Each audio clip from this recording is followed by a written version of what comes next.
Mr. President, the distinguished colleagues, just want to make a point of manifestation. I was the one who said this morning that sometimes we have to bend law. We don't have to. The point is, there's a Latin word that says, vox populi, vox Dei. The voice of the people is the voice of God. Now, let me ask you, Mr. President, is our law higher than the voice of God? Is our law higher than the voice of the people? Mr. President, the law is supposed to protect the people. What we are asking, Mr. President, is the return of the value of good faith. I understand, Mr. President, what the gentleman from Pampanga this morning was saying, that it is not a requisite to return the money na kinuha po ng mga kontraktor, ng mga kumita po sa flood control project, Mr. President. Tama po yun, hindi po. At meron pong prosesong sinusunod tayo na kailangan sundin. Pag gumulong na yung batas, hayaan ang korte ang magsabi, Mr. President, tens of thousands of people went out last Sunday. Narinig ko po, hindi ko po alam kung yung mga kasama natin narinig. Narinig ko po yung sigaw ng taong bayan. Ibalik ang pera namin. Malinaw po. And I was asked by a reporter, by an interview, your comment. I said the message is loud and clear, Mr. President. Ayusin natin sa gobyerno ang ating mga trabaho. Iwasan pong mahulog sa korupsyon.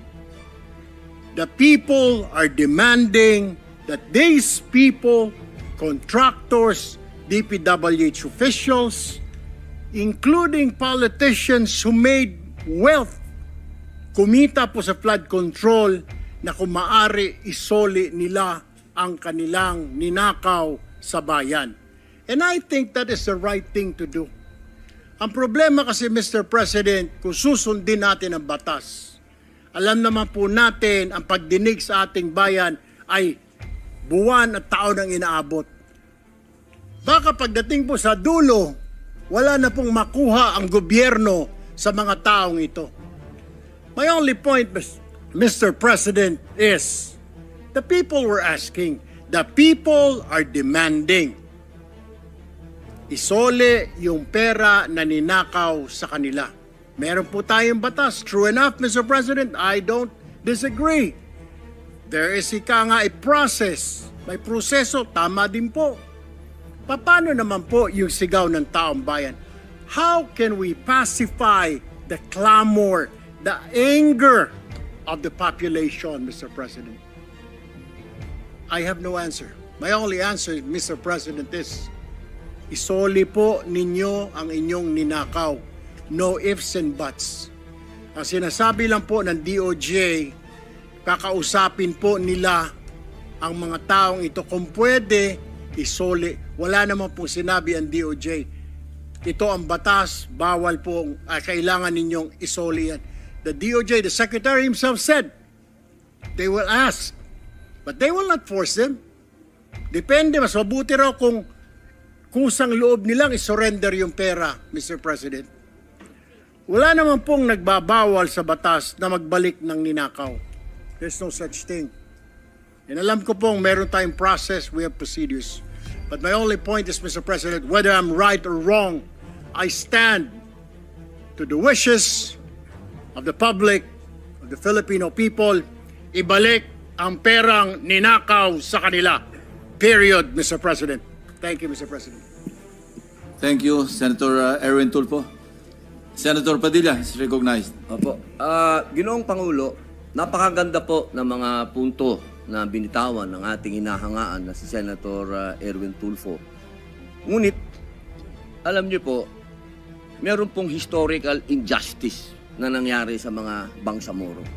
kung ang usapin po natin ay sisingilin natin ang inang bayan sa mga utang nito sa Bangsamoro at hindi natin padadaanin sa batas, para saan po yung BARM law? Mapupunta na lang po kami sa gulo. Mapupunta na lang po ito sa paniningil na hindi. Ganito lang, kailangan magbayad. Kailangan ngayon na. Kailangan po dumaan tayo sa proseso. Ang atin pong saligang batas ay malinaw na nagsasabi na may due process. Kung ang argumento po natin ay makikinig tayo sa sinasabing ngayon na. Teka muna po. Marami pong maliligaw. Katulad po ng mga kasama nating artista, halimbawa sinasabi nila, kung ganyan, wag na tayo magbayad ng tax. Paano pong gagawin natin? Papayagan po ba natin na mga artista ngayon wag na magbayad ng tax dahil yun ang boses nila? Yun ang voice of God? Yun ang voice of the people? Ang gusto ng mga tao, lahat ng tao ngayon ayaw na magbayad ng tax. Dahil sa nangyayaring ito. Ang gusto ko lamang pong linawin, Ginoong Pangulo, tama po, naniniwala po ako na ang tao'y galit na. Dapat lang po silang magalit. Marami nang talagang ghost project. Ang dami na pong nangyayaring ito. Pero sana po, intindihin po natin din yung mga kababayan natin sa malalayong lugar na humahanap ng hustisya. Madami pong mga kababayan natin, katulad ng mga katutubo, na humihingi din po ng hustisya yan. Pero dinadaan po natin sa batas ang pagnanakaw sa kanilang mga lupain. Ang pagnanakaw sa mga mineral resources nila. Pero lagi natin sinasabi, may batas tayong dapat sundin. Paano kung isang araw gusto din nilang ng anarchy? Gusto din nilang magkagulo? Gusto din nilang lumusob sa Malacanang, pumunta ng Mindiola? Yun po yung mga bagay po na dapat po natin ding isipin. Ako po'y hindi kontra kahit kanino dito. Ako po'y number 1 supporter ng lahat nandito. Pero pagdating po sa usapin, na tayo'y magkakaroon na naman ng pag-aaklas. 20 taon na po ako sa Mindanao. Alam po yan ng kapatid ko na si Senator Mig Subiri na umiikot dyan sa mga liblib na lugar para kumbinsin ng mga taong sumunod tayo sa batas. Yun lamang po, mga senador tayo. Gumagawa tayo ng batas. Ang batas kailangan sundin natin tayo mismo. Yun lamang po. Wala naman akong gustong sabihin kundi yun lang. Maraming salamat po. Senator Erwin Tulfo is recognized. Mr. President, just last point.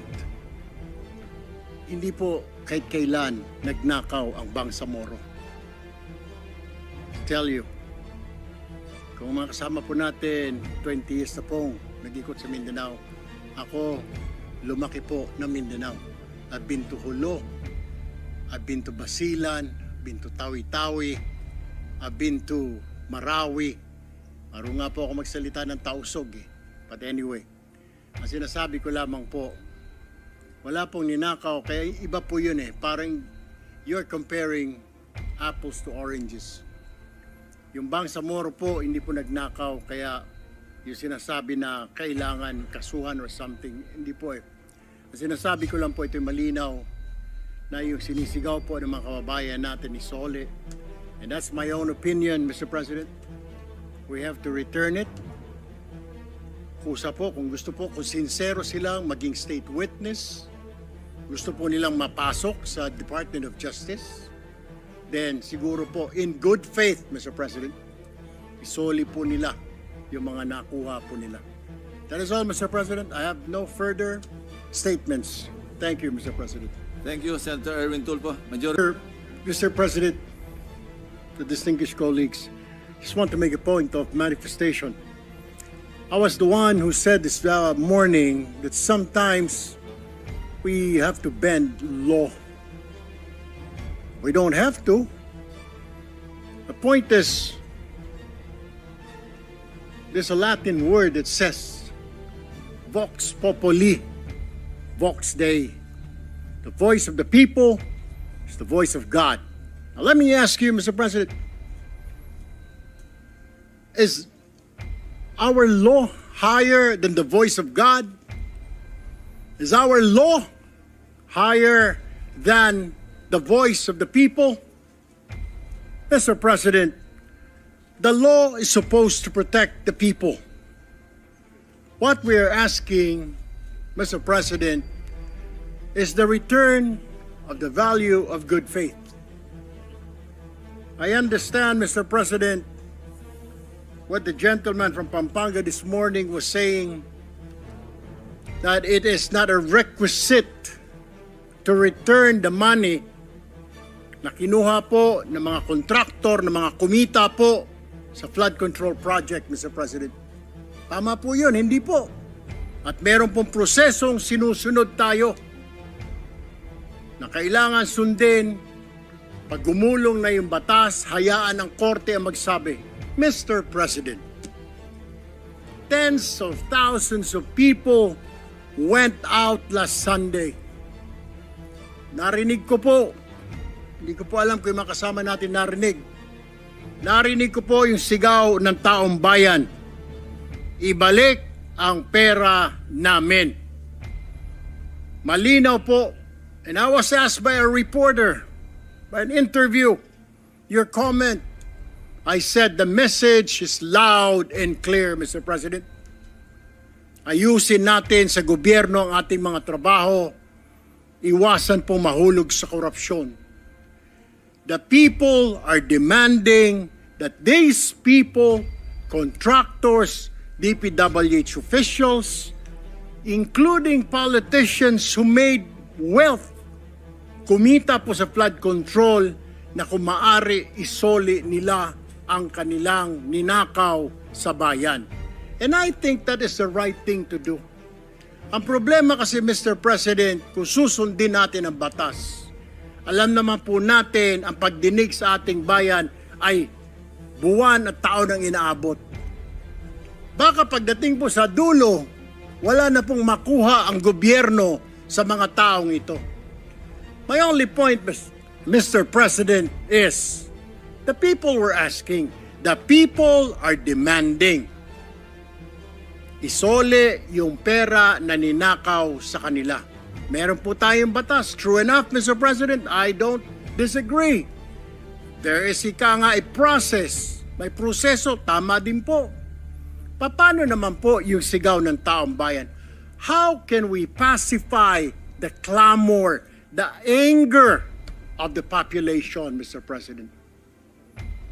I have no answer. My only answer, Mr. President, is isoli po ninyo ang inyong ninakaw.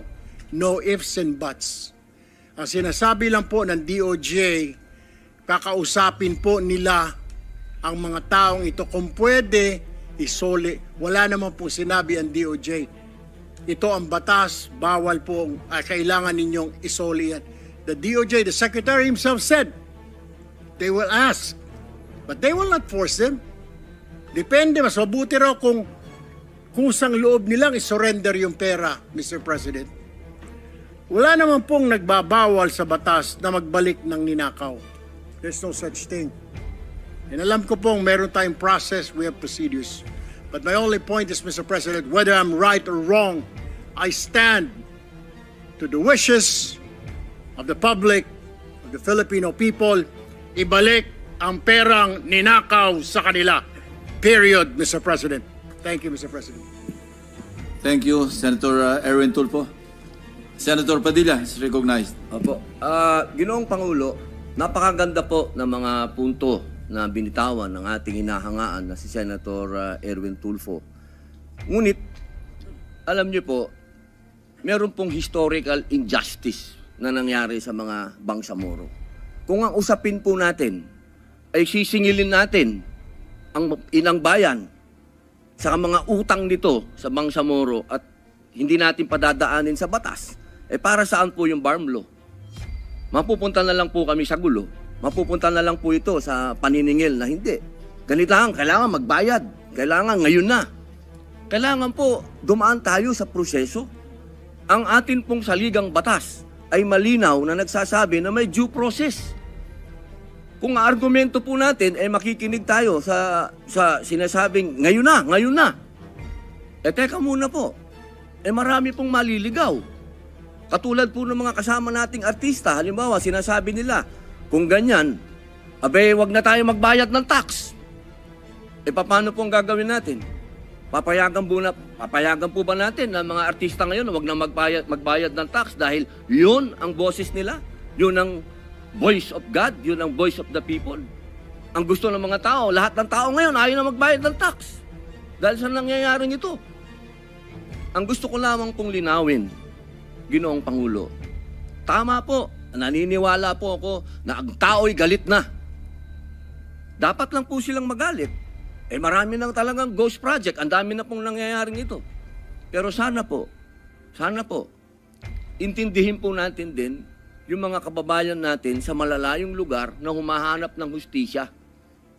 Madami pong mga kababayan natin, katulad ng mga katutubo, na humihingi din po ng hustisya yan. Pero dinadaan po natin sa batas ang pagnanakaw sa kanilang mga lupain, ang pagnanakaw sa mga mineral resources nila. Pero lagi natin sinasabi, may batas tayong dapat sundin. E paano kung isang araw gusto din nilang ng anarchy? Gusto din nilang magkagulo? Gusto din nilang lumusob sa Malacanang, pumunta ng Mindiola? Yun po yung mga bagay po na dapat po natin ding isipin. Ako po'y hindi kontra kahit kanino dito. Ako po'y number 1 supporter ng lahat nandito. Pero pagdating po sa usapin, na tayo'y magkakaroon na naman ng pag-aaklas. 20 taon na po ako sa Mindanao. Alam po yan ng kapatid ko na si Senator Mig Subiri na umiikot dyan sa mga liblib na lugar para kumbinsin ng mga taong sumunod tayo sa batas. Yun lamang po, mga senador tayo. Gumagawa tayo ng batas. Ang batas kailangan sundin natin tayo mismo. Yun lamang po, wala naman akong gustong sabihin kundi yun lang. Maraming salamat po. Senator Erwin Tulfo is recognized. Mr. President, just last point. Hindi po kahit kailan nagnakaw ang Bangsamoro. To tell you, kung mga kasama po natin, 20 years na pong nag-ikot sa Mindanao, ako lumaki po ng Mindanao. I've been to Hulo, I've been to Basilan, I've been to Tawi-Tawi, I've been to Marawi. Maro nga po ako magsalita ng Tausog eh. But anyway, ang sinasabi ko lamang po, wala pong ninakaw, kaya iba po yun eh. Parang you're comparing apples to oranges. Yung Bangsamoro po, hindi po nagnakaw, kaya yung sinasabi na kailangan kasuhan or something, hindi po eh. Ang sinasabi ko lang po, ito'y malinaw na yung sinisigaw po ng mga kababayan natin ni Sole. And that's my own opinion, Mr. President. We have to return it. Kusa po, kung gusto po, kung sincero silang maging state witness, gusto po nilang mapasok sa Department of Justice, then siguro po, in good faith, Mr. President, isoli po nila yung mga nakuha po nila. That is all, Mr. President. I have no further statements. Thank you, Mr. President. Thank you, Senator Erwin Tulfo. Mr. President, the distinguished colleagues, just want to make a point of manifestation. I was the one who said this morning that sometimes we have to bend law. We don't have to. The point is, there's a Latin word that says, vox populi, vox Dei. The voice of the people is the voice of God. Now let me ask you, Mr. President, is our law higher than the voice of God?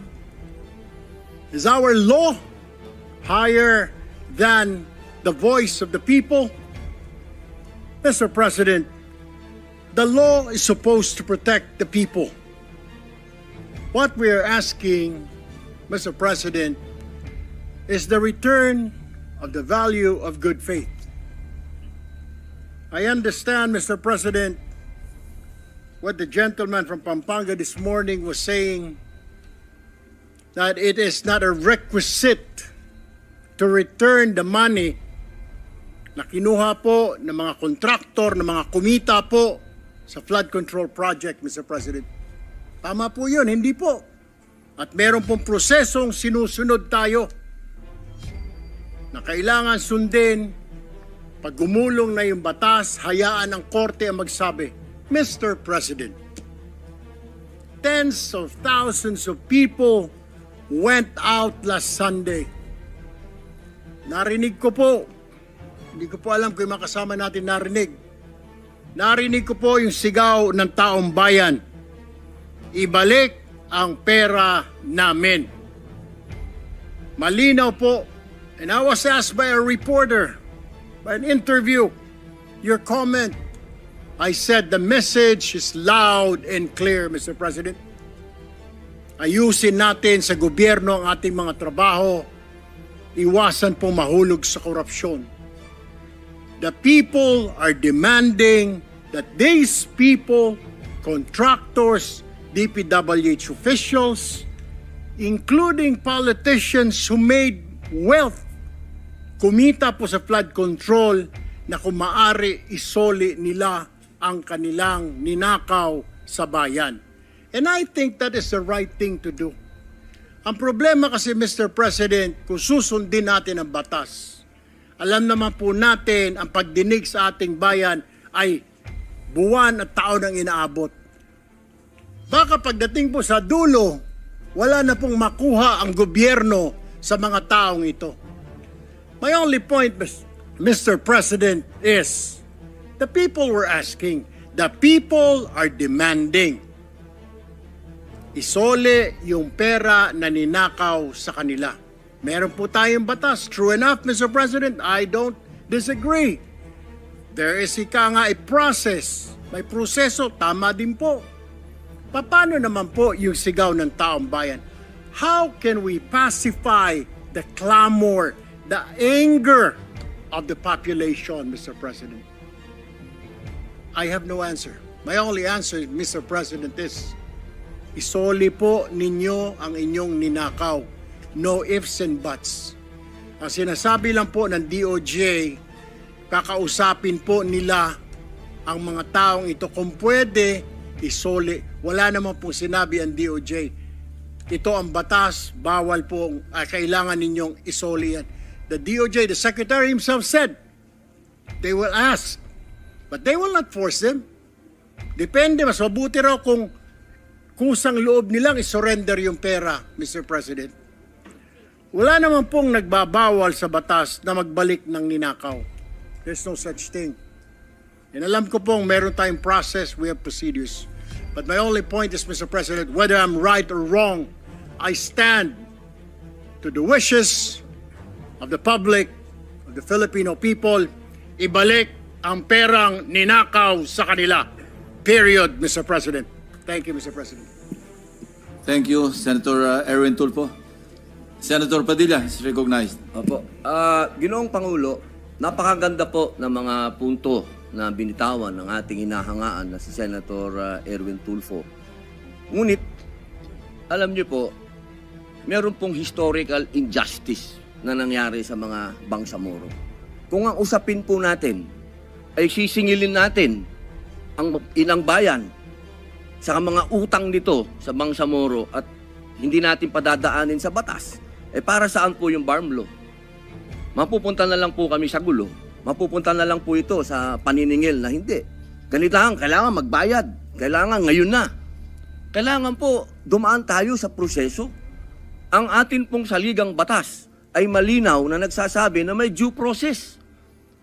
Kung argumento po natin, makikinig tayo sa sinasabing ngayon na. Teka muna po. Marami pong maliligaw. Katulad po ng mga kasama nating artista, halimbawa, sinasabi nila, kung ganyan, wag na tayo magbayad ng tax. Paano po ang gagawin natin? Papayagan po ba natin na mga artista ngayon na wag na magbayad ng tax dahil yun ang boses nila? Yun ang voice of God? Yun ang voice of the people? Ang gusto ng mga tao, lahat ng tao ngayon ayaw na magbayad ng tax. Dahil sa nangyayaring ito.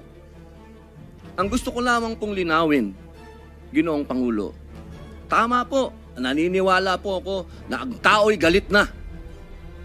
Dapat lang po silang magalit. Marami nang talagang ghost project, ang dami na pong nangyayaring ito. Pero sana po, intindihin po natin din yung mga kababayan natin sa malalayong lugar na humahanap ng hustisya. madami pong mga kababayan natin, katulad ng mga katutubo, na humihingi din po ng hustisya yan. Pero dinadaan po natin sa batas ang pagnanakaw sa kanilang mga lupain, ang pagnanakaw sa mga mineral resources nila. Pero lagi natin sinasabi, may batas tayong dapat sundin. Paano kung isang araw gusto din nilang ng anarchy? Gusto din nilang magkagulo? Gusto din nilang lumusob sa Malacanang, pumunta ng Mindiola? Yun po yung mga bagay po na dapat po natin ding isipin. Ako po'y hindi kontra kahit kanino dito. Ako po'y number 1 supporter ng lahat nandito. Pero pagdating po sa usapin, na tayo'y magkakaroon na naman ng pag-aaklas. 20 taon na po ako sa Mindanao. Alam po yan ng kapatid ko na si Senator Mig Subiri na umiikot dyan sa mga liblib na lugar para kumbinsin ng mga taong sumunod tayo sa batas.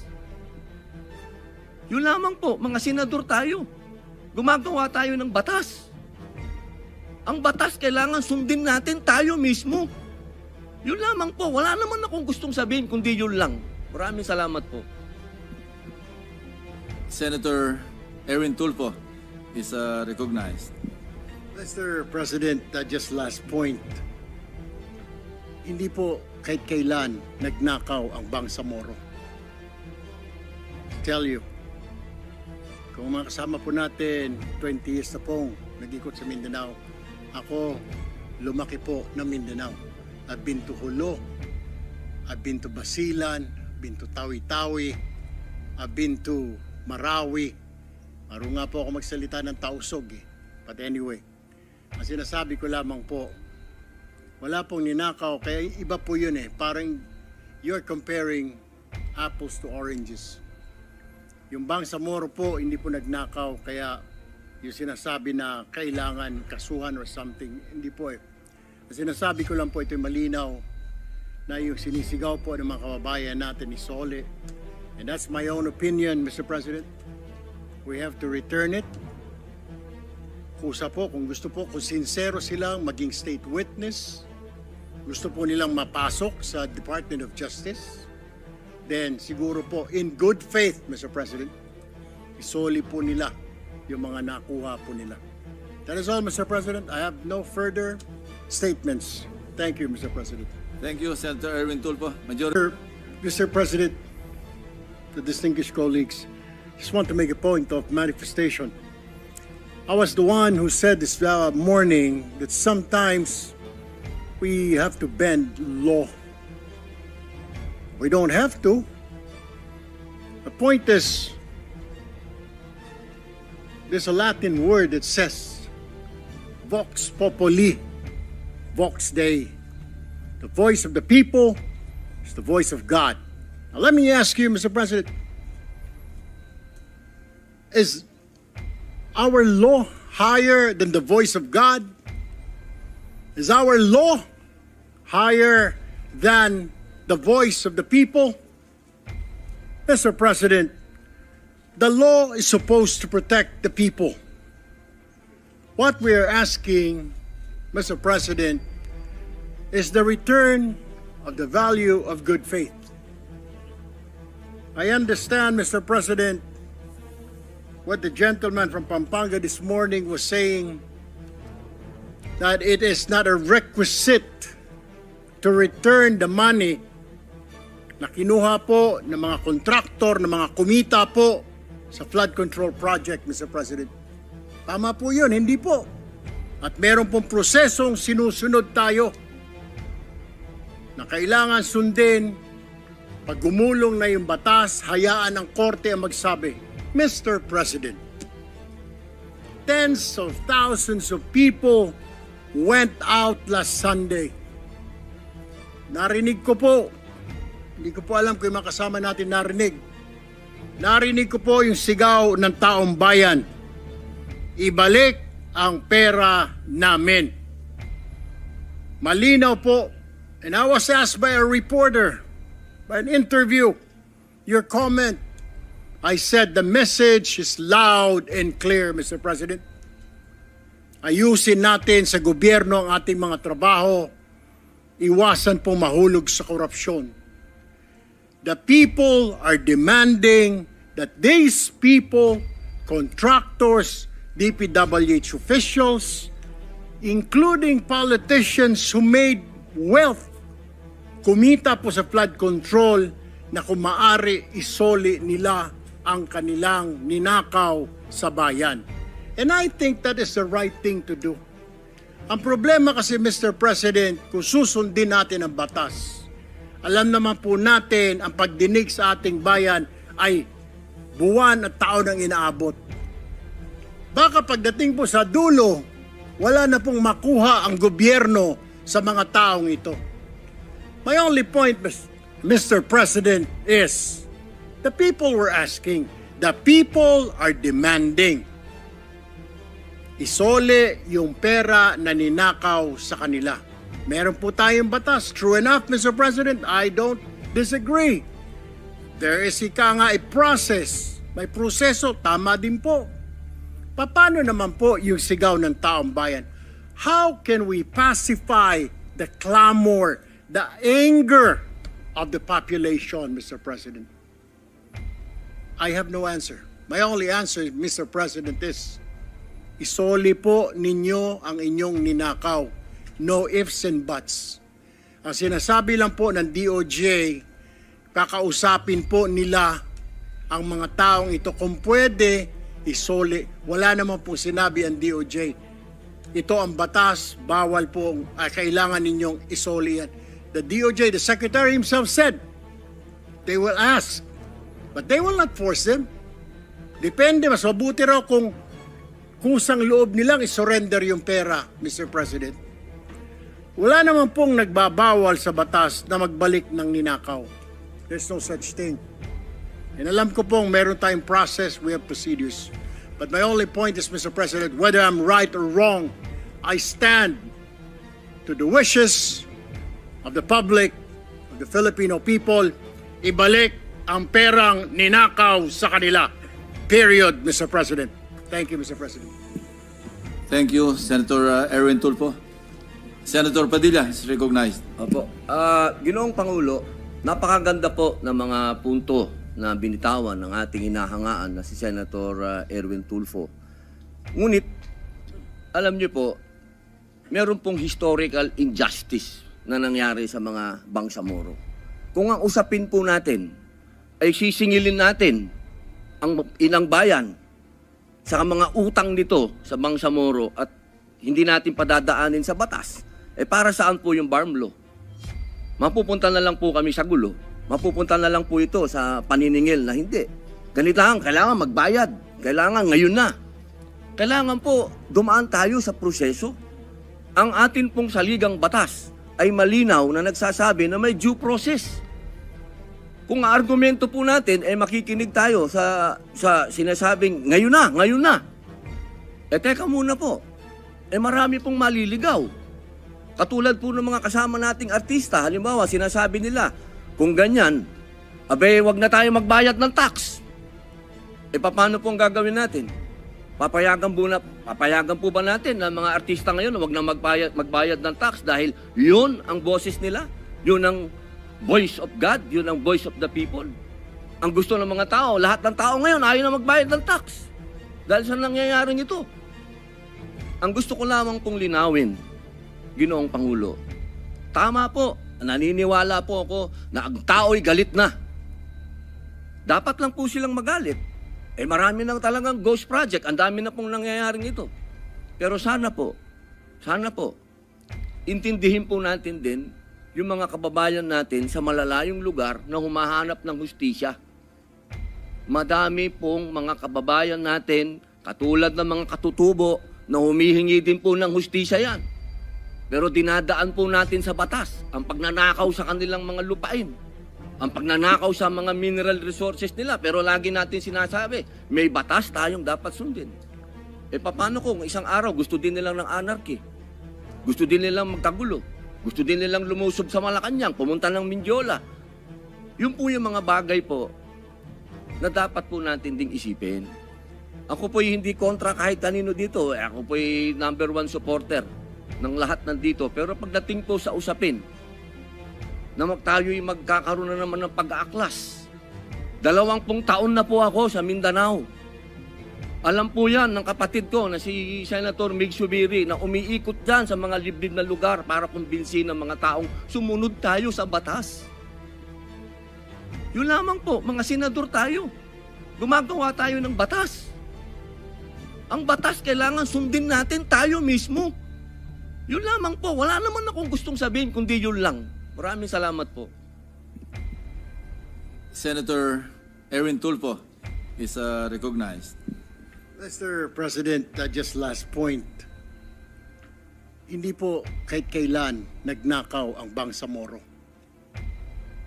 To tell you, kung mga kasama po natin, 20 years na pong nag-ikot sa Mindanao, ako, lumaki po ng Mindanao. I've been to Hulo, I've been to Basilan, I've been to Tawi-Tawi, I've been to Marawi. Maro nga po ako magsalita ng Tausog eh. But anyway, ang sinasabi ko lamang po,